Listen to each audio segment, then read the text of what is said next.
聖經約伯記5章20節，在饑荒中，他必救你脫離死亡；在爭戰中，他必救你脫離刀劍的權力。嗱，呢句說話咧係約伯記裏邊提幔人以利法所講嘅。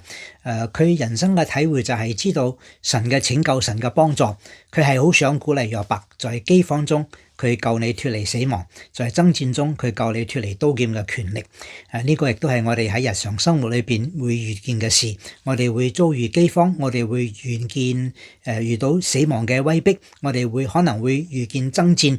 有好多時候我哋而家活在一個平安嘅世界，但係呢個世界上有好多人在爭戰當中。點樣可以脫離呢個刀劍嘅權力？求主幫助喺危難當中，喺急難當中，甚至喺戰爭當中，我哋認識一位嘅依靠耶穌基督，佢能夠真正幫助我哋。佢有佢嘅時間，佢有佢拯救嘅計劃，依靠佢信耶穌得永生。我係鄧英善牧師。